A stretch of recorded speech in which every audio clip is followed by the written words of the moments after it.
નમસ્કાર, બુલેટિન ઇન્ડિયાની વિશેષ રજૂઆત સાથે હું છું મુસ્કાન। મહત્વનું છે કે જીએસટીને લાગુ થયાના ગઈકાલે જ 5 વર્ષ પૂર્ણ થઈ ચૂક્યા છે। ચંદીગઢમાં યોજાયેલી જીએસટી કાઉન્સિલની બેઠકમાં કેટલાક મહત્વના નિર્ણયો લેવાયા હતા, તો કેટલાક પ્રસ્તાવો પર સરકાર દ્વારા જે નિર્ણયો છે તેને વિલંબ કરવામાં આવ્યો છે, એટલે કે હાલ પૂરતા જે પ્રસ્તાવ છે તેના માટે અત્યારે સરકારે કોઈ પણ પ્રકારનો નિર્ણય લીધો નથી। આ બેઠક દરમિયાન ટેક્સ સ્લેબમાં થોડા પરિવર્તન કરવામાં આવતા અનેક ચીજ વસ્તુઓ મોંઘી બની છે।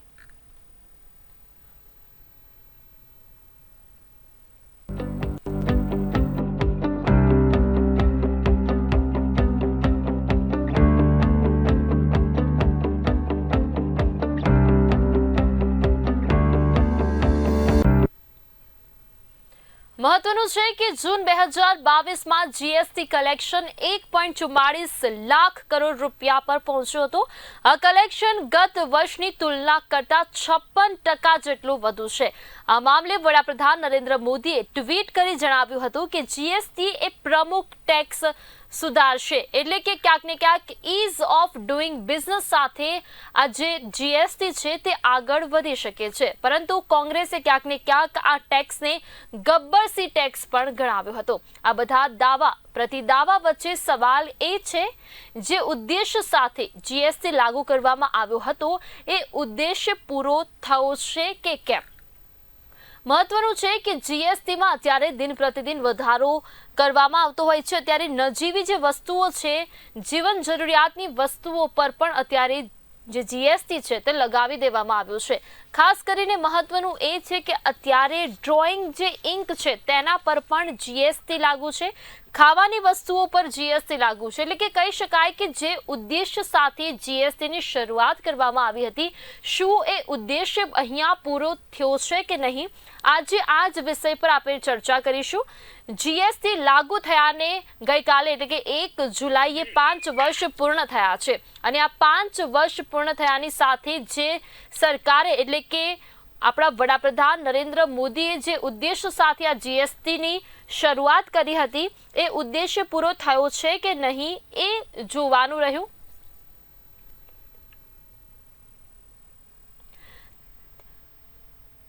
તો આ સાથે મહત્વનું આપણે અહીંયા એ પણ કહી શકીએ કે જીએસટીમાં હવે દિન પ્રતિદિન વધારો થઈ રહ્યો છે। પ્રિન્ટિંગ ડ્રોઈંગ ઇંકમાં જે જૂનો દર હતો એ 12% હતો, અને અત્યારે જે નવો દર જાહેર કરવામાં આવ્યો છે તે 18% જેટલો છે। મોન્યુમેન્ટ સેન્ટરની જો વાત કરીએ તો મોન્યુમેન્ટ સેન્ટરનો જે જૂનો દર હતો તે 12% હતો, અને તે હવે વધારીને 18% કરવામાં આવ્યો છે।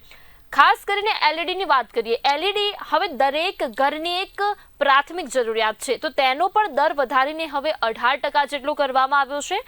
રોડ, પુલ, રેલવેના કોન્ટ્રાક્ટ માટેનો જે દર હતો એ પહેલા 12% હતો, અને હવે તેને પણ વધારીને 18% કરવામાં આવ્યો છે, એટલે કે કહી શકાય કે જીવન જરૂરિયાતની જેટલી પણ ચીજ વસ્તુઓ છે તેમાં છાસવારે નોંધપાત્ર વધારો થાય છે। સબમર્સિબલની વાત કરીએ તો એમાં પણ 18%નો વધારો થયો છે। સોલર વોટર હીટરની વાત કરીએ તો જે જૂનો દર હતો એ 0.5% હતો, અને અત્યારે જે નવો દર છે એ 12% કરી દેવામાં આવ્યો છે। પવનચક્કીની વાત કરીએ તો પવનચક્કીમાં પણ 0.5% પહેલા જે જૂનો દર હતો તે હતો, અને અત્યારે જે નવો દર છે તે 18% છે। દૂધ, પનીર અને દહીંની વાત કરીએ તો પહેલા આના પર ટેક્સ હતો જ નહીં, એટલે કે જીએસટી આના પર હતો જ નહીં, પરંતુ હવે 0.5% આના પર પણ જીએસટી થઈ ચૂક્યો છે। તો હવે મહત્વનું એ છે કે આ બધી ચર્ચાઓમાં જે આપણો મેઇન ઉદ્દેશ્ય છે એ પૂરો થાય છે કે કેમ, એના પર આજે ચર્ચાઓ થશે। તો આ ચર્ચાઓ અમે એવા વ્યક્તિઓ સાથે કરતા હોઈએ છીએ। બુલેટિન ઇન્ડિયા આ વિશેષ રજૂઆતમાં જે સંલગ્ન વ્યક્તિઓ છે, જે અધિકારીઓ છે, જે પદાધિકારીઓ છે, જે જાણીતા વ્યક્તિ છે, તેની સાથે આ ચર્ચાઓ કરતું હોય છે। તો આજે જ અમારી સાથે એ એક્સપર્ટ જોડાયેલા છે જે ચર્ચાઓમાં અમારી સાથે જોડાશે। તો મયંક પટેલ કે જેઓ ટેક્સ કન્સલ્ટન્ટ છે તે અમારી સાથે આ ચર્ચામાં જોડાશે। ત્યારબાદ અમારા બીજા ગેસ્ટ છે મોનિશ શાહ કે જેઓ એક સીએ ચાર્ટર્ડ એકાઉન્ટન્ટ છે। તો આ ચર્ચાઓ આપણે એમની સાથે કરીશું। બુલેટિન ઇન્ડિયામાં આપ બંનેનું હાર્દિક સ્વાગત છે।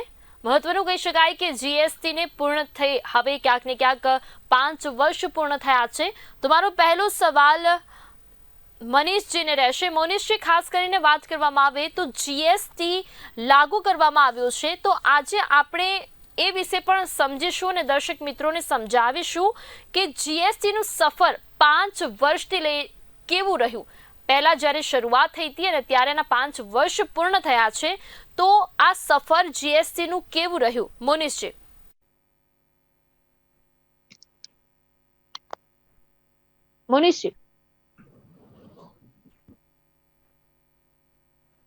મોનિશજી, આપને અવાજ આવી રહ્યો છે મારો?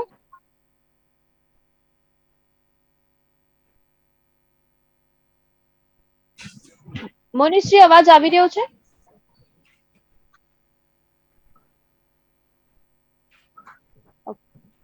મોનિશજી, અત્યારે ખાસ કરી વાત કરીએ તો જીએસટી ને 5 વર્ષ પૂર્ણ થઈ ચુક્યા છે, તો શું જે જીએસટી નું આ સફર છે તે કેવું રહ્યું 5 વર્ષનું?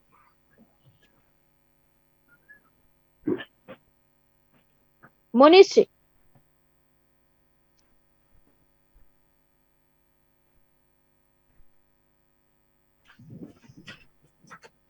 તમારો સવાલ મયંકજીને રહેશે. મયંકજી, ખાસ કરીને આપ એક ટેક્સ કન્સલ્ટન્ટ છો અને સતત કહેવાય કે 5 વર્ષથી જીએસટી લાગુ કરવામાં આવ્યો છે અને આજે એને 5 વર્ષ પૂર્ણ થયા છે, તો શું આ જે સફર છે જીએસટી ની તે કેવી રહી? નમસ્કાર. જીએસટી ની સફર જે પર્પઝ 2017 થી આપણે વડાપ્રધાન મોદીએ દેશને આપ્યો હતો કે બધા જ ટેક્સ રિમૂવ કરીને એક ટેક્સ લાવો, તો ઘણા ખરા ટેક્સ નીકળી ગયા છે અને ઓલમોસ્ટ બધી આઈટમો ઉપર જીએસટી લાગુ થઈ ચૂક્યો છે. પણ હજુ બી 2-3 જે આમ જનતાને ઇફેક્ટ કરે છે એવી આઈટમો છે, પેટ્રોલ, ડીઝલ, એ હજુ બી જીએસટીમાં આવી શકી નથી. તો આશા રાખીએ છીએ કે આ 5 વર્ષની અંદર તો ખાસી ઇમ્પ્રુવમેન્ટ આવવા છતાં હજુ બી જે આ 2-3 આઈટમો રહી ગઈ છે એના પર સરકાર કોઈ ડિસિઝન લે આગલા વર્ષોમાં, આવતા વર્ષોમાં, તો સારું રહેશે. અને ઘણા ટેક્સો જીએસટી થી જે 5 વર્ષની અંદર ફાયદો એ થયો છે કે વેપારીઓને જૂનામાં જે વેટમાં કે એમાં સીફોર્મ કે બધી જે તકલીફો પડતી હતી એ હવે ખાસી ઓછી થઈ ગઈ છે અને 0 થઈ ગઈ છે જીએસટીમાં, એ નાબૂદ થઈ છે. તો એની સામે એક નવી કહી શકાય કે સરકારની એક ટેકનોલોજી ડ્રીવન ઈ-વે બિલ કે એ બધી સિસ્ટમ ડેવલપ થઈ છે કે જેનાથી બિઝનેસ કરવામાં થોડી સરળતા બી રહે છે. અને અમુક નાના વેપારીઓને હજુ બી તકલીફ પડે છે કારણ કે એમાઉન્ટની દ્રષ્ટિએ જોઈએ તો અમુકમાં 50,000 આજના જમાનામાં બહુ ઓછી કહેવાય. તો આગળ જતા જો સરકાર આના પર વિચાર કરે તો સારું છે. બાકી ઓવરઓલ 5 વર્ષમાં જોઈએ તો સારો એવો પ્રોગ્રેસ થયો છે જીએસટી ના સ્ટ્રક્ચરમાં અને રેટમાં અને દરેક રીતે. અમુક આઈટમોમાં થઈ શકે તો રેટમાં ડિસ્કશન કરીને ગવર્મેન્ટ આગળ જતા રેટ રિડ્યુસ કરે તો સારું છે. જી, તો મયંકજી, નેક્સ્ટ સવાલ મારો તમને જ રહેશે કે આપનું ઓવરઓલ ઓબ્ઝર્વેશન શું છે આ જીએસટી ને લઈને, કે જીએસટી મધ્યમ વર્ગના જે લોકો છે તેમના પર માઠી અસર કરી જ રહ્યું છે, પરંતુ એક કન્સલ્ટન્ટની દ્રષ્ટિએ તમે શું જોઈ રહ્યા છો કે આ ઓવરઓલ ઓબ્ઝર્વેશન 5 વર્ષમાં કેવું રહ્યું? ઓવરઓલ ઓબ્ઝર્વેશન જોઈએ તો ભાવ વધારો કહી શકાય કે જ્યાં જીએસટી ના હિસાબે આવી શક્યો હોય એવું કહી શકાય. પણ સામેની સાઈડ એ બી જોઈએ તો વેપારીઓ તરફથી એમને જે કાગળિયા એક બીજા વેપારીઓ ઉપર જે ટ્રસ્ટ, જે ડોક્યુમેન્ટેશન, એ બધું હવે થોડું લાઈવ થઈ ગયું છે. મતલબ કે પહેલા કોઈ વસ્તુ ચેક કરવામાં 1.5 વર્ષ 2 વર્ષ પછી બી જાણકારી થતી હતી કે ભાઈ મારું ઇનવોઇસ નથી દેખાતું, દેખાય છે, ટેક્સ ક્રેડિટ મળશે કે નહીં મળે, એ બધા સવાલો થોડા ઓછા થયા છે અને ફાસ્ટ થયું છે વર્કિંગ બિઝનેસ તરફથી. અને જનતાના તરફથી જોઈએ તો જનતાનો એક વિશ્વાસ ટેક્સમાં વધ્યો છે કે બિલમાં કામ કરીએ, લઈએ અને કોઈ વસ્તુ ખરીદીએ છીએ તો ફાયદો દેખાય છે એમને બી અને આપવા બી તૈયાર થયા છે. જી, તો ખાસ કરીને મારો સવાલ હવે મોનિશજીને રહેશે. મોનિશજી, ખાસ કરી આપણે અત્યારે વાત કરીએ તો અત્યારે ઘણી બધી વસ્તુ એવી છે જે મોંઘી થઈ ગઈ છે. 5 વર્ષ પહેલા એના પર ટેક્સ નહોતો લાગતો, પરંતુ હવે 5 વર્ષ પછી એના પર ટેક્સ લાગવા ચૂક્યો છે. એટલે કે ખાસ કરી આપણે પ્રિન્ટિંગ, ડ્રોઈંગ, ઇંકની વાત કરીએ તો જે જૂનો દર છે તે 12% હતો અને હવે તે વધારીને 18% કરવામાં આવ્યો છે. દૂધ, પનીર, દહીંની વાત કરીએ તો પહેલા તેના પર ટેક્સ હતો જ નહીં, પરંતુ હવે જે નવો દર છે એમાં 0.5% જેટલો વધારો કરવામાં આવ્યો છે. એટલે કે ટેક્સ ઓલમોસ્ટ બમણો થઈ ગયો છે. તો શું કહેવું છે આપનું એક સીએ ની દ્રષ્ટિએ? એટલે હવે આમાં જો બે બાજુના પહેલું જોવા પડે. એક તો જે પ્રોડક્શન કરે છે કે જે મેન્યુફેક્ચરર છે એની વાત કરીએ તો એને પેકિંગ મટીરિયલ જે છાશનું કે દૂધનું ને એના જે પેકિંગ મટીરિયલ હતા એ પેકિંગ મટીરિયલ ઉપર ટેક્સ લાગતો હતો અને તે માફી માલ વેચે છે એટલે એને સેક્શન 17(5) હેઠળ એને એ રિવર્સ કરવાનો થતો હતો. એટલે એના કારણે the cost of that product use to increase. એટલે તમે જોશો ને તો જે રેશનલાઇઝેશન આ લોકોએ 5 વર્ષ પછી કરવાનું જે નક્કી કર્યું છે દેટ ઇઝ બીકોઝ એ લોકોને એવી ઈચ્છા છે કે જે ઇન્વર્ટેડ ડ્યુટી સ્ટ્રક્ચરનો જે ફોર્મેટિંગ થાય છે એ પડે નહીં, એનો ભારણ પડે નહીં અને ભાવ ઓછો થાય. પણ જો વાત કરીએ કે કન્ઝ્યુમર માટે તો શું છે કે એ પ્રોડક્ટ જે ટેક્સ 5% લાગવાનો છે એ હવે કોઈ એવું તો કરવાનું નથી કે જે મારું પ્રોડક્શનની કિંમત આજે 4 રૂપિયા મને પડે છે તો હું 5 રૂપિયાના પ્રોડક્ટમાં વેચી રહ્યો છું ઓલરેડી, તો એ 5 ઉપર જ 5 લગાડવાના છે. એ કઈ 5 ના 4.5 કરીને 5 કરશે એવું કઈ થવાનું નથી. હા, એના માટે એન્ટી પ્રોફિટેરિંગ કમિટી બી છે પણ એનાથી કઈ ફરક પડવાનો નથી. એટલે તમારી વાત બહુ જ સત્ય છે કે જે છોકરાનું ભણતર હતું જે ઇંક પેન, કારણ કે ઇંક પેન આઈ થિંક ધોરણ 2 હવે તો અમે ભણતા હતા ત્યારે કદાચ 5મા ધોરણથી હતી ઇંક પેન, હવે તો 2જા 3જા ધોરણમાં બી ઇંક પેન વપરાય છે. અને ઇંક એવી વસ્તુ છે કે જે હાઈએસ્ટ વપરાતી વસ્તુ છે એની ઉપર બી આજે ટેક્સનો વધારો થયો છે. છાશ અને હજુ આ એ લોકોએ ખાલી ફૂડ ગ્રેન્સ અને એની વાત કરી છે એટલે ચોખા, ઘઉં, મમરા આ બધી વસ્તુમાં ભાવ વધારો થવાનો છે આ 5%. જી, તો મારો સવાલ એ છે કે આટલી નજીવી બાબત જેને કહી શકાય કે મમરાના ભાવમાં પણ જીએસટી લાગુ કરી દેવામાં આવ્યું છે તો બિચારો મધ્યમ વર્ગીય પરિવાર જે છે તો જાય ક્યાં? કારણ કે પહેલા એવું હતું 5 વર્ષ પહેલા કે આ જે નાની એવી બાબતો છે, નાની એવી વસ્તુઓ છે જેના પર જીએસટી નહોતો, પરંતુ હવે 5 વર્ષ પછી લાગુ થયાના તરત જ 5 વર્ષ પછી આ મમરા પર પણ જીએસટી હવે આવી ચૂક્યું. તો એને લઈને આપનું શું કહેવું છે મોનિશ છે? પણ હવે એવું છે કે એ લોકો આજે મેન્યુફેક્ચરર પોઈન્ટ ઓફ વ્યૂ થી જે ડિસિઝન લેતા હોય છે મેન્યુફેક્ચરર પોઈન્ટ ઓફ વ્યૂ થી લેતા હોય છે. એટલે મેં જેમ પહેલા બી કીધું કે મેન્યુફેક્ચરરને ફાયદો કરાવવા માટે આ ટ્રાય કર્યો છે. એટલે હવે મેન્યુફેક્ચરરોએ આગળ આવી અને જો આ સક્સેસ જાય, આ ઇન્વર્ટેડ ડ્યુટી સ્ટ્રક્ચરનું ઇન્વર્ઝન નીકળે, એનું જો સક્સેસ કરવું હોય તો મેન્યુફેક્ચરરે બી ભાવ એ લોકોના ઘટાડવા જોઈએ હકીકતે.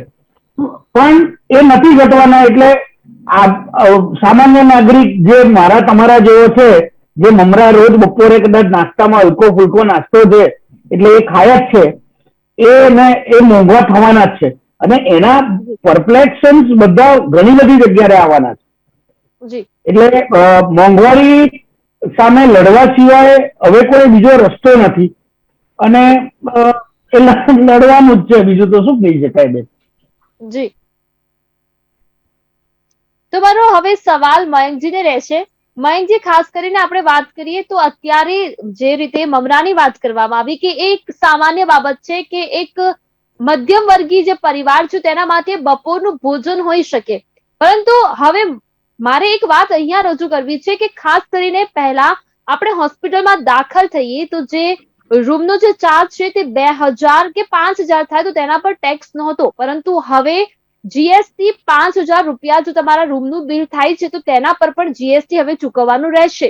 તો આપનો આ જે નિર્ણય છે તેને લઈને શું કહેવું છે? કારણ કે મધ્યમ વર્ગીય પરિવાર જે છે, જે આમ જનતા છે તે બીમાર પડે તો આઈસીયુ જે છે એની મદદ લેવાનો છે, આઈસીયુ એના બહારે આવશે, પરંતુ સરકાર દ્વારા હવે તેના પર પણ જીએસટી લાંબી દેવામાં આવ્યું છે.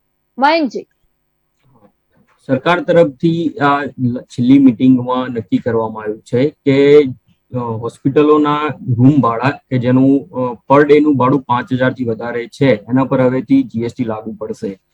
તો ગુજરાત જેવા અને સારા સ્ટેટ જેવા જે રાજ્યો છે એમાં સરકાર એક તરફથી એવું વિચારે છે કે ભાઈ કોઈ પેશન્ટ કે દર્દીને કોઈ તકલીફ પડે આમ જનતાને તો એને સારામાં સારી સગવડ મળે. તો સારી સગવડમાં જે પૈસા ખર્ચી શકાય છે અને હોસ્પિટલોમાં જે ભાડા જે છે એમાં આજની તારીખમાં મોટા સિટીમાં મેટ્રો સિટીમાં 4, 4.5, 5,000, 6,000 પર ડે નું ભાડું એ આમ વાત થઈ ગઈ છે. તો એના પર સરકારે એને લેક્ઝરી આઇટમ ગણીને અથવા એમની શું વિચારધારા છે એ ખ્યાલ નહીં, પણ એના પર ટેક્સ લગાવીને શેના માટે લગાવ્યો? હેલ્થકેર એકચ્યુઅલી હજુ બી ઇન્ડિયામાં ફ્રી જ હોવી જોઈએ, તો ના લગાવ્યો હોત તો સારું રહેત. પણ હવે એ લોકોનું કોઈ ગણતરી હશે કે જેના હિસાબે આ આઈટમને 5,000 થી વધારે વાળાના કોઈ બી જીએસટી માં ઇન્ક્લુડ કરવા માંગી રહ્યા છે. જી, તમારો સવાલ મોનિશજીને રહેશે. મોનિશજી, ગુડ એન્ડ સર્વિસ ટેક્સ અને ગુડ એન્ડ સિમ્પલ ટેક્સ પણ કહેવામાં આવે છે, તો શું કહેવું છે આપને આ ગુડ એન્ડ સર્વિસ અને ગુડ એન્ડ સિમ્પલ જે ટેક્સ છે તેને લઈને? બેન, જો 5 વર્ષની અંદર 1100 થી વધારે ફેરફાર આવી ચુક્યા છે. જી, એટલે જો એને સિમ્પલ ટેક્સ કહેવાતો હોય તો એ મારા માટે બી એક સવાલ છે. કારણ કે જયારે જીએસટી આવ્યું ત્યારે ઘણા મિત્રો મને કહેતા કે ભાઈ હવે તો તમારે પ્રેક્ટિસ બંધ કરવાના વારા આવશે, કારણ કે આ કાયદો એટલો સહેલો આવવાનો છે, બધા કરી શકશે. અને કાયદો આવ્યા પછી આજની તારીખમાં એટલા બધા સવાલો રોજના સમજી લો કે નહીં ને 50 થી 60 કોલ તો આવતા જ હોય છે કે આમાં શું કરવાનું ને આમાં કઈ રીતે કરવાનું. અને જે હજુ તો કાયદો સિમ્પલ થાય કે સરળ માણસ એની અંદર ટેવાય ત્યાં તો જીએસટીએન કંઈક નેટવર્ક જ ચેન્જ કરી નાખે, એની વેબસાઇટમાં એટલા બધા ફેરફાર કરે. અને આ જીએસટી સફળ ના થાય એનું જો કદાચ એક કારણ ગણીએ તો જીએસટીએન છે. કારણ કે જીએસટીએન ના છબરડાઓના કારણે, અને હું તમને કહી દઉં બેન કે જીએસટીએન પોતે આજે કાયદાથી ઘણી બધી વસ્તુઓ એવી છે કે જે કાયદામાં લખેલી છે પણ જીએસટીએન ના પોર્ટલ કરવા દેતું નથી. હવે એવા અસંખ્ય કારણોના કારણે આજે દરેક વેપારીને તકલીફ થઈ રહી છે. અને એટલે ગુડ્સ એન્ડ સર્વિસ ટેક્સ નો એક ફાયદો એ જરૂર થયો છે, જેમ મયંકભાઈએ કીધું કે સીફોર્મ ને એ બધા આવવાના બંધ થઈ ગયા, એ બધાની જે ઇશ્યુઝ હતા એ બંધ થયા. આઉટ સ્ટેશનના ટેક્સની ક્રેડિટ નહોતી મળતી, એ બી મળતી થઈ છે. પરંતુ સામે બીજા એટલા બધા ઇશ્યુઝ ઉભા થયા છે જેના કોઈ એ નથી. અને ટેકનિકલી જેમ એમને કીધું કે હવે 2A માં અને 2B માં તરત જ રિફ્લેક્ટ થઈ જતી હોય છે ક્રેડિટ. સાહેબ બેન, હું તમને કહું કે એપ્રિલ અને મે મહિનામાં જીએસટી ને એટલે મોટા છબરડા વાળ્યા કે એ લોકો પોતે જ નક્કી ના કરી શક્યા કે કયું બિલની ક્રેડિટ લેવાની કે નહીં લેવાની. એક જ બિલની ક્રેડિટ 2 વાર બી આપી. એટલે અને પછી પ્રેસ રિલીઝ આવે, પ્રેસ રિલીઝ કાઢી નાખવામાં આવે, એટલે પોતે જ એ લોકો કન્ફ્યુઝ છે કે શું કરવું. સરકાર કન્ફ્યુઝ છે કે શું કરવું? હા, હું માનું છું કે કાઉન્સિલ, સરકારને તો આપણે બ્લેમ ના કરી શકીએ, પણ જે કાઉન્સિલ છે એ કાઉન્સિલ પોતાના નિયમો જે ફ્રેમ કરે છે એ ફ્રેમ કર્યા પછી વિચારણા કરે છે, અને વિચાર્યા પછી એમને લાગે છે કે આજે અમે કર્યું એ બધું ખોટું છે. એટલે વારે ઘડીએ અવારનવાર ચેન્જીસ આવવા એના કારણે આ કાયદો ગડબડાઈ ગયો છે. એટલે આ મારા મતે it is not goods and simple tax, but it is ગડબડદાસ નો સર્વિસ ટેક્સ. ઓકે, તો આપે નવું નામકરણ કર્યું કે ખરેખર આમાં બહુ બધી ગડબડ હોય છે અને લોકોનું એવું કહેવું હોય છે કે સિમ્પલ ટેક્સ છે, પરંતુ આ સિમ્પલ ટેક્સ ન કહી શકાય, કારણ કે 1100 જેટલા ચેન્જીસ આયા છતાં પણ હજી લોકો એને એ દ્રષ્ટિએ જોઈ નથી શકતા કે ખરેખર એ સિમ્પલ ટેક્સ છે. રાઈટ? હવે મયંકજી, જે મોનિશજી જણાવી રહ્યા છે, તો એ વાક્ય, એ સ્પીચને લઈને આપનું શું મંતવ્ય છે?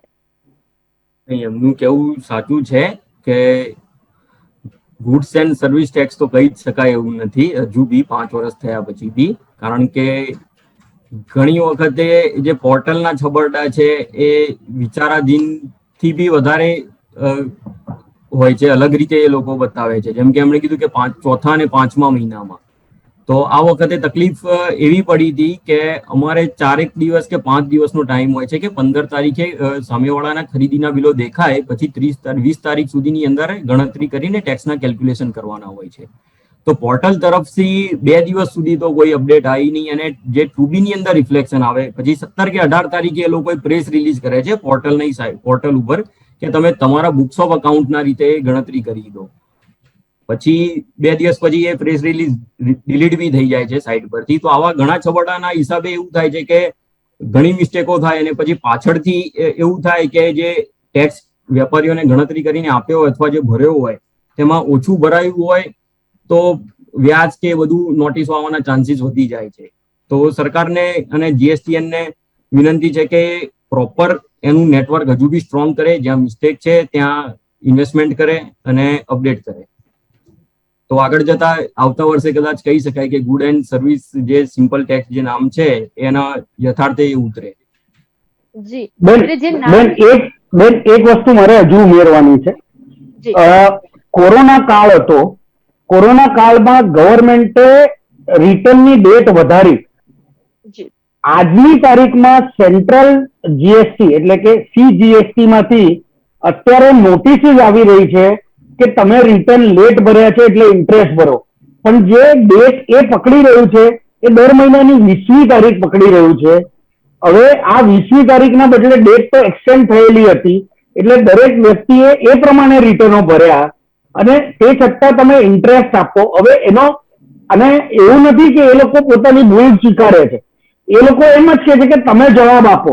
એટલે દરેક માણસ આજે GSTમાં શું સવાલ જવાબ એ લોકોના સવાલોના જવાબ આપવાના જ અમારે કરવાનું એવું તો ના હોવું જોઈએ ને.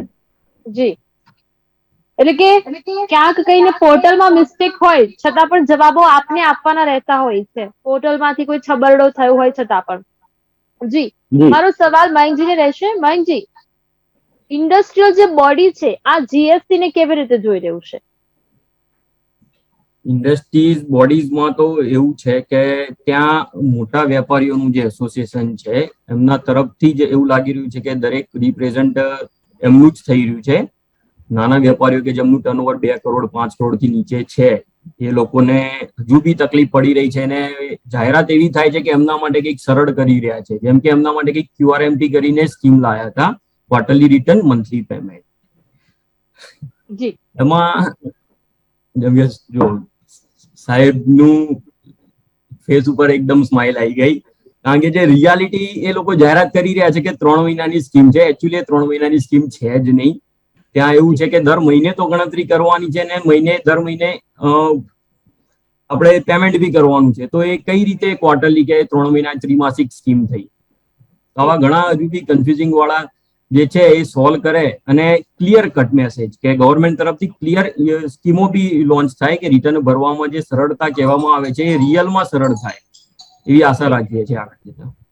જી, તો અત્યારે જે ઘણા બધા પ્રસ્તાવ જે સરકાર પાસે મૂકવામાં આવ્યા છે, ચંદીગઢમાં જે GST કાઉન્સિલની બેઠક મળી એમાં ઘણા બધા પ્રસ્તાવ સરકાર દ્વારા એમાં મંજૂરી આપવામાં આવી છે, અને ઘણા બધા જે પ્રસ્તાવ છે હજી સરકારે તેમાં વિલંબતા દાખવી છે કે હમણાં એનો નિર્ણય નહીં લેવામાં આવે, ટૂંક સમયમાં એટલે કે 18 જુલાઈ સુધી તે નિર્ણય લેવાય તેવી શક્યતાઓ છે. પરંતુ મારો સવાલ અહીંયા એ છે કે અત્યારે જે નાની મોટી વસ્તુઓ છે, જે જીવન જરૂરિયાતની વસ્તુઓ છે તેના પર ટેક્સ લગાવી દેવામાં આવ્યું છે, પરંતુ ખાસ કરી અત્યારે જેની જરૂર છે, ખાસ કરીને વાત કરીએ તો ક્રિપ્ટો કરન્સીને હજી GST હેઠળ લાવવામાં આવી નથી, એટલે કે તેની મંજૂરી આપવામાં આવી નથી. પ્રસ્તાવ મૂક્યો છે પરંતુ તેમાં વિલંબતા દાખવવામાં આવી છે. તો મોનીશજી, આપનું શું કહેવું છે કે શું GST પર જે ટેક્સ છે, GST ખાસ કરીને ક્રિપ્ટો કરન્સી પર જે GST લાવવાની હતી એ હજી લાવવામાં આવી નથી, પરંતુ LED છે, ખાસ કરીને દૂધ, દહીં, છાશ છે તેના પર ટેક્સ લગાવી દેવામાં આવ્યો છે, પરંતુ જેની ખરેખર જરૂર છે ક્રિપ્ટો કરન્સીને GST હેઠળ લાવવાની એનો પ્રસ્તાવ વિલંબ કરવામાં આવ્યો છે સરકાર દ્વારા. શું કહેશો? બેન, પહેલી વસ્તુ ખાલી તમારા ન્યૂઝ ચેનલ દ્વારા એ હું જણાવી દઉં કે દૂધ ઉપર ટેક્સ નથી, કારણ કે કદાચ કાલ ઉઠીને આનો ભડકો લાંબો મોટો થઈ જાય દૂધ ઉપર ટેક્સ લગાડે તો, એટલે દૂધ પર નથી. બીજી વાત જે આપણે કરી કે ક્રિપ્ટો કરન્સી, હવે આમાં છે ને there is a GOM એટલે there is a council of ministers who are sitting across, અને એ લોકો આ ક્રિપ્ટોકરન્સી ઉપર કામ કરી રહ્યા છે. હવે ક્રિપ્ટોકરન્સીને 18% લઈ જવું, 28% લઈ જવું, આ બેની અત્યારે માથાકૂટ ચાલી રહી છે. મેજર ઇશ્યુ એવો છે કે ઘણા લોકો એવું કહે છે કે આમાં there should be a higher rate of tax, even more than 28%. અને બીજી બાજુ જ્યારે ઇન્ડિયા પોતે બી એક વર્ચ્યુઅલ કરન્સી બહાર પાડવાના એક ડિસિઝન કદાચ લઈ રહ્યું છે, એટલે એવા સંજોગોની અંદર ક્યારે અને કઈ રીતે ક્રિપ્ટોકરન્સીમાં ટેક્સ લગાડવો અને કોઈ બી નવો ટેક્સ જ્યારે કોઈ બી વસ્તુને લાવવો હોય કોઈ ટેક્સ નેટમાં જેની ઉપર ટેક્સ નથી, એના માટે ઘણો બધો સંશય કરવો પડતો હોય છે. એટલે આજે આપણે 47મી મીટિંગમાં આટલા બધા ફેરફાર જોઈ રહ્યા છીએ, એ બધા બી કદાચ વર્ષ 1.5 વર્ષની મહેનત પછીના ફેરફારો છે. એટલે એ ફેરફાર કરતા કદાચ વર્ચ્યુઅલ જે કરન્સી છે એને હજુ ઇન્કમ ટેક્સમાં બી હમણાં જ લાવવામાં આવ્યો છે ટેક્સમાં. એના માટે સ્પેશિયલ કેટેગરી ઓફ ટેક્સ એ લોકોએ ડિટરમાઇન કરી છે. એટલે થોડોક સમય કદાચ લાગી શકે, પણ I think by the next council એની ઉપર બી ટેક્સ આવી જશે. પણ અગત્યનો સવાલ તો એવો છે કે વર્ચ્યુઅલ ને એ બધા કરતા બી સૌથી પહેલા જીએસટી જો પેટ્રોલ ને ડીઝલમાં લાવવામાં આવે તો કદાચ આ દેશનું ઘણું ભલું થઈ જાય. જી, પરંતુ હજી એમાં પણ ક્યાંક ને ક્યાંક વિલંબતા દાખવવામાં આવી છે. પરંતુ અહીંયા મયંકજી સવાલ એ પણ છે કે અત્યારે જે તાતી જરૂરિયાત જેને કહી શકાય કે ઓનલાઈન ગેમના કારણે જે નાના ભૂલકાઓ છે તે પણ પોતાના જીવને જોખમમાં મૂકીને ઓનલાઈન હોય છે. પરંતુ આ બેઠકમાં જ્યારે આ પ્રસ્તાવ મૂકવામાં આવ્યો કે ઓનલાઈન ગેમ પર પણ ક્યાંક જીએસટી ની જે વાત હતી તે કરવામાં આવી હતી, પરંતુ તે પ્રસ્તાવને પણ સરકારે હજી ટાળી છે. તો શું કહેશો આપ?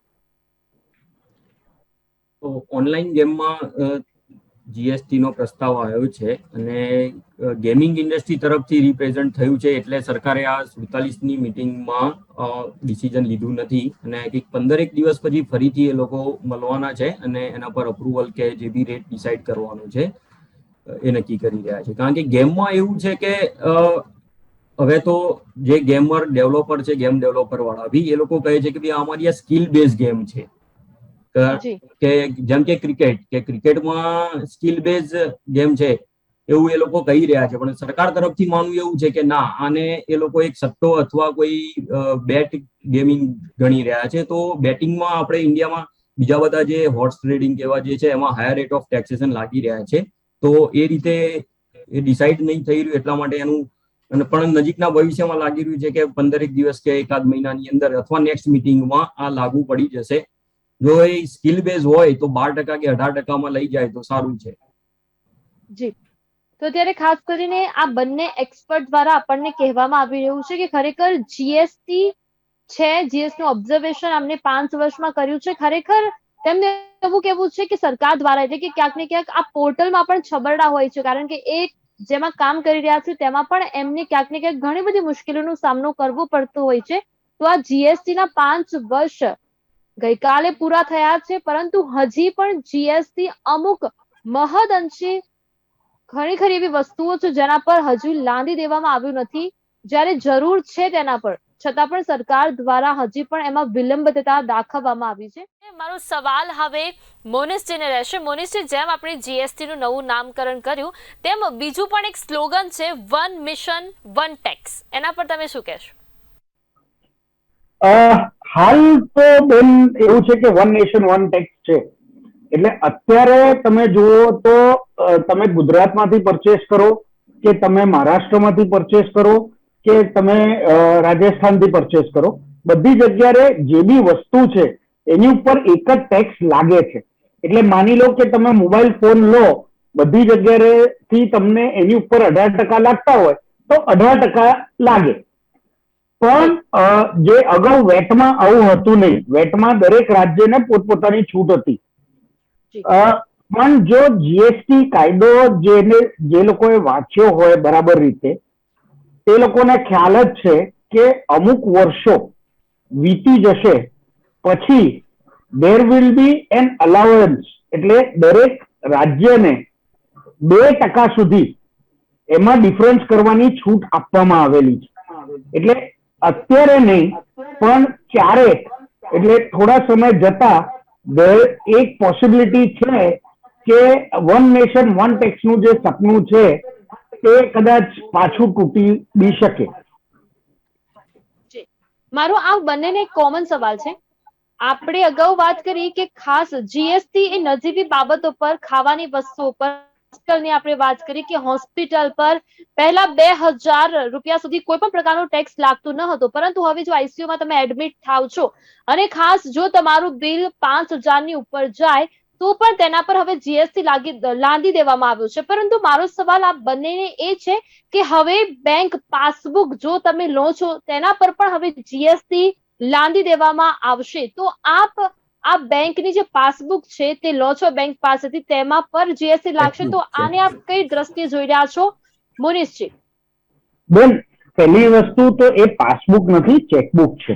એટલે આપણે જે, અને બીજું હોસ્પિટલમાં બી આઈસીયુ ની બાદ બાકી છે. એટલે આઈસીયુ ના જે રૂમો ને જે હશે એની અંદર નહીં, પણ એના સિવાય જેટલા બી હશે એ બધા જેમાં રૂમ ટેરિફ 5000 ઉપર.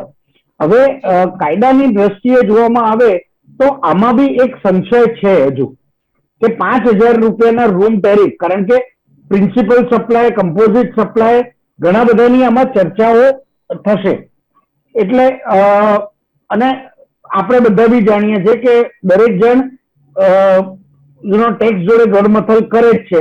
એટલે આ જે 5000 નો રૂમ છે અત્યારે એ 4999 ના થવાના છે. પણ જે આપનો જે સવાલ હતો કે ચેકબુક, હવે ચેકબુક એવી વસ્તુ છે કે દરેક જણને કામમાં લાગે છે. મેં પહેલા બી કીધું છે એમ હું અત્યારે ફરી કહું છું કે મેન્યુફેક્ચરિંગ જ્યારે થાય, એટલે કે જ્યારે આ ચેકબુક છપાય છે, એ ચેકબુક જ્યારે છપાતી હતી એમાં કાગળ વપરાય, ઇંક વપરાય, બધું વપરાય. એમાં જો 0 ટેક્સ હોય તો જેટલી બી આઈટીસી એમને લીધી હોય એ બધી રિવર્સ કરવી પડે, જેના કારણે આઈટમ મોંઘી થાય. હવે એ આઈટમ મોંઘી ન થાય તે માટે સરકારે આની અંદર ટેક્સ વધાર્યો છે. પણ મેં જેમ બીજો સ્ટેટમેન્ટ બી આપ્યું હતું કે દરેક વ્યક્તિ દીઠ, આજે હું છું તો મને મારી ચેકબુક, જે મને એક ચેક 2 રૂપિયામાં પડતો હતો પહેલા, એ હવે 2 રૂપિયા વધતા 18% લાગીને જ પડવાનો છે. એટલે મને હવે 2 રૂપિયા ને 36 પૈસામાં જ પડવાનો છે ચેક. જી, તો આજ પ્રશ્ન મારો મયંકજી રહેશે કે મયંકજી, અત્યારે ચેકબુક પર પણ ક્યાંક ને ક્યાંક જીએસટી લાદી દેવામાં આવ્યું છે, તો આ નિર્ણયને આપ કઈ દ્રષ્ટિએ જોઈ રહ્યા છો? ચેકબુકમાં જેમ સાહેબે કીધું કે ઇન્વર્ટેડ ડ્યુટીના હિસાબે, કે જ્યાં મેન્યુફેક્ચરિંગ જે ચેકબુક છાપતો હતો, બનાવતો હતો, એ લોકોને જે ખરીદી સાઈડના જે બી ખર્ચા હતા એના પર જે ટેક્સ લગાવીને આવતો હતો એ બાદ નતો મળતો. તો હવે કદાચ જે સાહેબે કીધું એમ પ્રમાણે કે 18% લાગી ગયો છે, તો આઈટીસી એ લોકોને અત્યારે તો મોંઘું પડશે શરૂઆતના વર્ષોમાં, અને 400 મહિના પછી જો એમના બિઝનેસના ફરીથી રિવ્યુ કરે અને જો ખરેખર ફાયદો થતો હોય સરકારના ઇન્ટેન્શન પ્રમાણે, તો જેમ કીધું કે 2 રૂપિયાનો એક ચેક બની રહ્યો છે, એને બેઝિક પ્રાઇસ ઓછી કરીને જો 18% લગાવશે તો સેમ ટુ સેમ રહેશે. નહીતર તો દરેક બિઝનેસમેનને કે જે નાના ખાતેધારકો છે એ લોકોને હવે જે નોમિનલ ખર્ચો વર્ષે કદાચ એમને 250-300 રૂપિયાની એક ચેકબુક પર વાર્ષિક લાગતો હોય છે, તો બીજા 18%ની તૈયારી રાખવી પડશે એમને. જી, તો મયંકજી, ખાસ કરીને વાત કરવામાં આવે તો જે મધ્યમ વર્ગીય લોકો છે, જે આમ જનતા છે, તે જ આ જીએસટી ના મામલામાં પીસાઈ રહી છે. અને ખાસ મધ્યમ વર્ગીય પરિવારોને આ જીએસટી આવવાને કારણે શું શું અસરો થઈ છે? જીએસટી આવવાના કારણે એક તો ઘણી બધી વસ્તુઓ પર જે પહેલા ટેક્સ નતા લાગતા એ હવે લાગવા માંડ્યા છે. જેમ કે સોનું, ઘરેણા, એના પર બી પહેલા કોઈ ટેક્સ આજ સુધી ઇન્ડિયામાં હતો નહીં, અને ઇનડાયરેક્ટ ટેક્સેશનમાં બી આઉટ ઓફ ટેક્સેશન રહેતું હતું. તો હવે એક ટ્રેકિંગના, સરકાર એને એમ કહે છે કે ભાઈ અમે આ આઈટમો ઉપર એક ટ્રેકિંગ રાખવા માટે એક નોમિનલ ટેક્સ લગાવીએ છીએ, તો એમાં 3% ટેક્સ લાગે છે. બરોબર, તો એવી બી એ જરૂરિયાત વાળી આઈટમ છે કે જેના પર બી 3%, પણ એ એમાઉન્ટની દ્રષ્ટિએ જોઈએ તો 50,000 કે 55,000 ની આસપાસનો આજના ભાવ પ્રમાણે જોઈએ તો એ ખાસો વધી ગયો છે. બીજી વસ્તુઓ કે હેલ્થકેર સર્વિસ સેક્ટર કે જેમાં પહેલા 12 થી 14% આસપાસ રહેતો હતો, મેડિક્લેમ ઇન્સ્યોરન્સ એ બધા એના પર 18% વધારે છે. જો સરકાર આ બધી ફેસિલિટી જે કોમન કહેવાય કે જે આમ જનતાની એક બેઝિક રિક્વાયરમેન્ટ આવી ગઈ છે, તો એ બધાના માટે વિચાર કરીને આગળ જતા 12% કે 5% ની અંદર રાખે તો ફાયદો થઈ શકે છે આમ જનતાને ડાયરેક્ટ. જી મોનિશજી, ખાસ કરીને આ જે નિયમ બહાર પાડવામાં આવ્યો છે કે દરેક વસ્તુઓ પર જીએસટી, તો શું અત્યારે 5 વર્ષ પછી એ સાબિત થયું છે કે ખરેખર જીએસટી હોવો જોઈએ અને જીએસટી બધા માટે હિતાવહ છે એવું લાગી રહ્યું છે આપને? બેન, જો બિઝનેસ કમ્યુનિટીની વાત કરીએ તો બિઝનેસ કમ્યુનિટી માટે 100% જીએસટી થોડો ફાયદાકારક થયો છે. એનું કારણ એવું છે કે જે પરપ્રાંતથી માલ લાવતા હતા એ લોકોને પરપ્રાંતથી માલ લાવ્યા પછી તેની ક્રેડિટ મળતી ન હતી, એ હવે એમને મળતી થઈ છે, એટલે એમને ચોક્કસપણે ફાયદો થયો છે. પણ જ્યારે આપણે સામાન્ય નાગરિકની વાત કરીએ તો જીએસટી લાવવા પાછળનો હેતુ ગવર્મેન્ટનો એવો હતો કે આમાં જે કાસ્કેડિંગ ઇફેક્ટ એટલે ટેક્સ ઉપર ટેક્સની જે વાત હતી એ કદાચ રિડ્યુસ થશે. એના માટે જે માલ બનાવવાનું જે આજે મારું કોસ્ટિંગ છે એ કોસ્ટિંગ મારું ઘટે જીએસટી આવવાથી. એ કોસ્ટિંગના કારણે મારો જેમ મયંકભાઈએ કીધું મારી બેઝિક વેલ્યુ ઘટવી જોઈતી હતી એ ક્યાંય ઘટી નથી, અને જે નથી ઘટી એના કારણે તકલીફ એવી થઈ છે કે સોંઘવારી તો ક્યાં રહી જ નથી, અને બધી જ વસ્તુ આજે નાનામાં નાની વસ્તુ હવે મોંઘી થવાની છે. એટલે જીએસટી નાના માણસ માટે એટલે કે એન્ડ કન્ઝ્યુમર માટે નો કોઈ ફાયદો થયો નથી. બિઝનેસ કમ્યુનિટી માટે ક્યાંક ફાયદાકારક છે, પણ ત્યાં જ આ વાર્તા અટકે છે કે છેવટે તો જીવન મોંઘું થયું છે.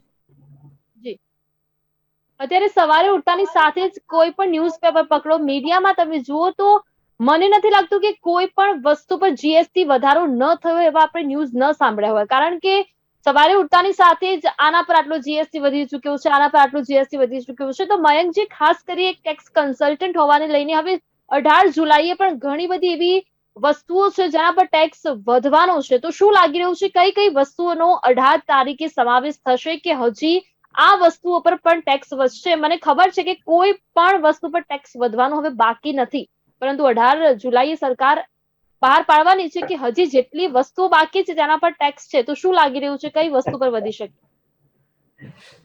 હવે તો લિસ્ટ એવું બનાવવું પડશે કે કઈ વસ્તુઓ પર જીએસટી નથી અત્યારે, કે જે બધાને આમ જનતાને ખબર છે કે ભાઈ પેટ્રોલ ડીઝલ ઉપર નથી, કે જેના પર જનતા ઈચ્છી રહી છે કે જલ્દી આવે.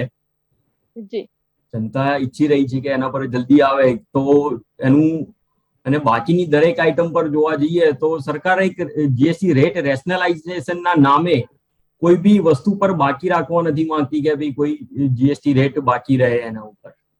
જી, શું કેવું છે આપનું મોનિશજી આના પર?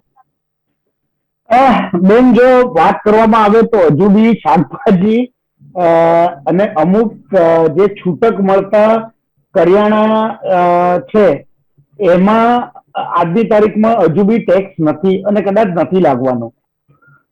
ઘણી બીજી અમુક વસ્તુઓ છે જેને એક્ઝેમ્પશનમાં કવર કરેલું છે, એમાં ઇનડિરેક્ટલી ટેક્સ લાગે છે પણ ડિરેક્ટલી ટેક્સ નથી લાગતો.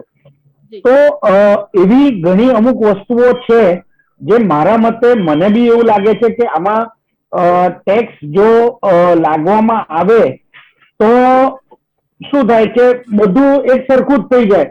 આજે ભણતર મફત છે તો ભણતર માટેની જે ચોપડીઓ, યુનિફોર્મ, બીજા બધા જે બસની સર્વિસો એ બધા ઉપર જો ટેક્સ લાગે છે, જો આ બધી વસ્તુઓ જો ભણતર ઉપર બી હવે જો ટેક્સ લગાડી દે એ લોકો તો થાય શું કે જે પ્રોરેટા જે થવો જોઈએ કે એકની ઇનપુટ મળે અને મારા આઉટપુટ સામે હું ઇનપુટ મધરે લઈ લઉં તો મારું જે કોસ્ટિંગ જો ડાઉન કરે, ખરા અર્થમાં જો કોસ્ટિંગ ડાઉન કરી શકતા હોઈએ એનાથી તો જીએસટી લાદવો જોઈએ.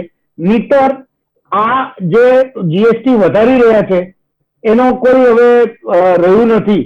બાદ બાકી ઘણી નાની વસ્તુઓ રહી છે એને ગવર્મેન્ટ છોડીને રાખે તો સારું, નહીતર કદાચ એવું થશે કે જે લોકો આજે મધ્યમ વર્ગી છે એ લોકો કદાચ એ લોકોને બી ખાવા પીવાના વાફા પડી શકે. ફાંફા પડી જાય તેમ છે. જી તો મયંકજી, આ જે મુદ્દો આ બુલેટિન ઇન્ડિયાએ આજે ઉઠાવ્યો છે કે જીએસટી પર રોક ક્યારે લાગશે? રોક એટલે કે એવી વસ્તુઓ પર કે જે નજીવી વસ્તુઓ છે, જે જીવન જરૂરિયાતની વસ્તુઓ છે. હવે અગાઉ જ જે રીતે મોનીશજી દ્વારા વાત કરવામાં આવી કે મમરા ઉપર પણ હવે ટેક્સ છે, તો એવી નજીવી બાબતો, નજીવી વસ્તુ પર ટેક્સ પર રોક ક્યારે લાગશે? સરકાર ક્યારે રોક લગાવશે? તો આ જે મુદ્દો છે તેને લઈને અંતિમ પ્રતિક્રિયા શું રહેશે મયંકજી? અંતિમ પ્રતિક્રિયા તરીકે એટલું કહેવા માંગીશ કે સરકારે રેટ વધારવા કરતા અથવા જે બેઝિક આઇટમો, જીવન જરૂરિયાતની આઇટમો છે એની અંદર લાવવા કરતા જે અત્યારે અરાઉન્ડ 1,25,00,000 વેપારીઓ જે છે એમને કઈ રીતે ઓછા રિટર્નો કે ઓછી સગવડ આપીને કે સરળતા કરીને base of the number of tax payer કે 2.5 કરોડ કે 2 કરોડ નેક્સ્ટ 2 કે 3 વર્ષની અંદર આ 2.5 કરોડ કે 2 કરોડની આસપાસ જો બેઝ વધે તો સરકારને કોઈ રેટ વધારવાની જરૂર નથી ને એમની આવક 1.5 લાખની આસપાસ જે એવરેજ આવી રહી છે 1.5 લાખ કરોડ દર પર મંથની આસપાસ એ જળવાઈ રહે. સરકારે ફોકસ બેઝ વધારવાની જરૂર છે, નહીં કે દરેક આઇટમો ઉપર ટેક્સ લગાવીને ભારણ વધારવાનું. જી મોનીશજી, આપની અંતિમ પ્રતિક્રિયા શું રહેશે? મારે જો અંતિમ પ્રતિક્રિયા આપવાની હોય તો મારો મત એક જ છે કે ગવર્મેન્ટે જો કોઈ બી વસ્તુમાં ભાવ જીએસટીમાં વધારો કરવો છે તો સાથે સાથે એ લોકોએ પહેલા ટ્રેડ વાળા જોડે વાત કરી અને કરવો જોઈએ. પહેલી વસ્તુ, ટ્રેડ વાળાને કહેવું પડે કે જે આ રેટ અમે વધારીએ છીએ કોઈ બી કારણોસર, તો એનાથી તમારું જે કોસ્ટ ઓફ પ્રોડક્શન છે એ ઘટવાનું છે. જો એ લોકો કોસ્ટ ઘટાડે તો જ એની અંદર જીએસટી વધારી અને એ વસ્તુ ઉપર ટેક્સ લગાડવો જોઈએ. કારણ કે નહીતર જે સામાન્ય માણસનું જીવન છે એ અઘરું છે અને એ વધારે અઘરું થવાનું છે. બીજી વસ્તુ એવી છે કે જીએસટી ના જે છબરડાઓ છે, એક તો વારંવાર આજે ફેરફાર, આજે 12%, કાલે 18%, ઇન્કમાં આજે આટલું, કાલે આટલું થશે. આ એક મયંકભાઈ બી મારી જોડે સહેમત થશે કે અમુક ટાઈમ પીરિયડ, એટલે હવે આજે ગઈકાલે જયારે આ અનાઉન્સ થઈ ગયા કે આટલા બધા ચેન્જીસ છે, હવે 18મી તારીખે જયારે આ ઇન્કનો ભાવ વધવાનો હોય તો પ્રિન્ટ વાળા એ ઇન્ક ખરીદીને મૂકી દેવાના છે. એ લોકો આર્ટિફિશિયલ સ્કેરસિટી થશે, આર્ટિફિશિયલ સ્કેરસિટી ઓફ ઇન્ક થશે એટલે ઇન્કના ભાવ વધી જશે. ઇન્કનો ભાવ વધી ગયા તો ઓટોમેટિક જે હેતુ હતો આમાં ઇન્વર્ટેડ ડ્યુટી હટાવવાનો એ તો પતી જ ગયો છે. એટલે જે વસ્તુ કરવી છે એ સરકાર જે વિચારીને કરવા જેવી છે. અમે માનીએ છીએ અને સમજીએ છીએ કે બધી જ જગ્યાએ હવે આ જ સરકારનું રાજ્ય છે, તો આ રાજ્યને જે બી ચલાવવાનું છે હજુ બી નાના વર્ગીય એટલે મધ્યમ વર્ગીય માણસો અને નીચેના લેવલે જે જીવતા માણસો છે તે લોકોનો વિચાર કરી અને કોઈ બી જાતના નિર્ણય લેવા જોઈએ. ખાલી ટ્રેડને ફેસિલિટેટ કરવા માટે જે નિર્ણય આ ફાઇનાન્સ મિનિસ્ટર અને એમની ટીમ લઈ રહી છે તે ખરેખર બહુ દુઃખદ છે. અને જો ફેરફાર આવી જ રીતે કરવામાં આવશે દરેકે દરેક વસ્તુમાં તો આગળ જતા ખૂબ જ અઘરો અને કપરો સમય ભારત માટે આવવાનો છે. તેની તૈયારી દરેકે રાખવી પડશે. જી, એટલે કે અત્યારે પાણી આવ્યા પહેલા પાળ બાંધવી જ પડશે કે કદાચ જીએસટી દરેક વસ્તુ પર લાગી જાય તો હવે આપણે એના માટે તૈયાર રહેવું પડશે. તો આ બંનેનો હું ખૂબ ખૂબ આભાર વ્યક્ત કરું છું કે આપ અમારી સાથે આ જે વિષય છે તેના પર જોડાયા અને અમારા દર્શક મિત્રોને જણાવ્યું કે ખરેખર જીએસટી લાંદવામાં આવ્યો તો એ કેટલો આપણને નફો કરાવી શકે છે ને કેટલી વસ્તુઓમાં આપણને ખોટ થઈ છે. તો એ તમામ માહિતી આપવા માટે બુલેટિન ઇન્ડિયા આપનો ખૂબ ખૂબ આભાર વ્યક્ત કરે છે. ખાસ કરીને અત્યારે આ બંને એક્સપર્ટ આપણી સાથે ઉપસ્થિત હતા. આપણને જણાવવામાં આવ્યું કે અત્યારે જીએસટી લાંદવામાં આવ્યું છે, પરંતુ ક્યાંક ને ક્યાંક સરકાર દ્વારા જે ચંદીગઢમાં જે કાઉન્સિલિંગ બેઠક મળી હતી એમાં સરકાર દ્વારા અમુક જે પ્રસ્તાવો છે તેના હજી કોઈ પણ પ્રકારનો નિર્ણય લેવામાં આવ્યો નથી. એટલે કે કહી શકાય કે ઘણી ખરી એવી વસ્તુઓ છે, ખાસ કરીને આ બેઠકમાં ક્રિપ્ટોકરન્સીને જીએસટી હેઠળ લાવવાની જે વાત હતી તેમાં પણ સરકારે હજી વિલંબતા દાખવી છે કે હજી થોડા સમય પછી વિચાર વિશર્મ કર્યા પછી આના પર નિર્ણય લેવામાં આવશે કે શું ક્રિપ્ટોકરન્સીને જીએસટી હેઠળ લાવવું કે કેમ. આ બાદ સરકાર દ્વારા ઓનલાઈન ગેમિંગનો પ્રસ્તાવ પર પણ હજી વિલંબ દાખવવામાં આવ્યો છે, કારણ કે હવે ઘણી ખરી વસ્તુ એવી છે કે જેના પર ટેક્સ લાદી દેવામાં આવ્યું છે. જેમ એક્સપર્ટ દ્વારા જણાવવામાં આવ્યું કે મમરા એ મધ્યમ વર્ગીય પરિવાર માટે એક બપોરનું ભોજન હોઈ શકે, પરંતુ તેના પર પણ હવે સરકારે જીએસટી લગાવી દીધો છે. ત્યારબાદ આપણે ખાસ કરીને ચેકબુકની વાત કરીએ તો બેંકમાંથી આપણે જે ચેકબુક મેળવીએ છીએ, પહેલા એવું હતું કે તેના પર જીએસટી નહોતો, પરંતુ હવે આ 5 વર્ષ પૂર્ણ થયાની સાથે હવે તેના પર પણ જીએસટી લગાવી દેવામાં આવ્યું છે. ત્યારબાદ ખાસ કરી વાત કરીએ તો જે મધ્યમ વર્ગીય પરિવાર જે હોસ્પિટલમાં એ બીમાર હોય છે ત્યારે દાખલ થાય છે, તો તેનું જે રૂમનું રેન્ટ એટલે કે ભાડું એ 2000 જેટલું થાય તો એના પર જીએસટી લાગતું નથી, પરંતુ હવે જો તે રૂમનું ભાડું 5000 ઉપર થયું તો તેના પર પણ હવે સરકાર દ્વારા ટેક્સ લગાવી દેવામાં આવ્યો છે. ખાસ કરીને દૂધ, દહીં અને પનીરની વાત કરીએ તો તેના પર પહેલો જૂનો દર હતો, તેમાં કોઈ પણ પ્રકારનો ટેક્સ થતો, પરંતુ હવે 0.5% તેના પર પણ ટેક્સ લગાવી દેવામાં આવ્યો છે. ખાસ કરી એલઈડીની વાત કરીએ તો એલઈડી લાઇટ હવે સરકારના ઘરમાં પણ જરૂર પડવાની છે, મધ્યમ વર્ગીય પરિવારને પણ તેની જરૂર પડવાની છે, છતાં પણ હવે જે જૂનો દર છે તે 12% હતો અને હવે તે દર વધારીને 18% જેટલો કરવામાં આવ્યો છે. એટલે કે નજીવી વસ્તુઓ, નજીવી બાબત પર, નજીવી જે જીવન જરૂરિયાત વસ્તુઓ છે તેના પર હવે ટેક્સ લગાવી દેવામાં આવ્યો છે. હવે જોવાનું એ રહેશે કે સરકાર કઈ બાકી રાખશે ખરી, કારણ કે હવે નાની વસ્તુઓ પર પણ ટેક્સ સરકાર દ્વારા લગાવી દેવામાં આવ્યો છે. હવે સરકારનો જે મેઇન ઉદ્દેશ્ય છે કે ગુડ્સ એન્ડ સર્વિસ ટેક્સ અને સિમ્પલ સર્વિસ ટેક્સ તરીકે પણ આ જીએસટીને ઓળખવામાં આવે છે. તો શું આ જીએસટી એ સિમ્પલ ટેક્સ રહેશે, એટલે કે જે જરૂરિયાત છે તેના પર, પેટ્રોલ ડીઝલ પર હજુ ટેક્સ લાગ્યો નથી, પરંતુ શું લાગશે કે કેમ તે હવે એક વિચારવાનો પ્રશ્ન બની ચૂક્યો છે. હવે આવનાર સમયમાં જોવાનું એ રહેશે કે સરકાર કઈ વસ્તુઓ પર ટેક્સ લગાવશે, એટલે કે 18 તારીખે જે હજુ પણ નિર્ણયો બહાર આવવાના છે તેના પર કઈ વસ્તુઓ પર ટેક્સ લાગશે તે હવે જોવાનું રહ્યું. કાલે મળીશું આ જ સમય પર આ ચેનલ પર. ત્યાં સુધી જોતા રહો બુલેટિન ઇન્ડિયા, ભરોસો ગુજરાત.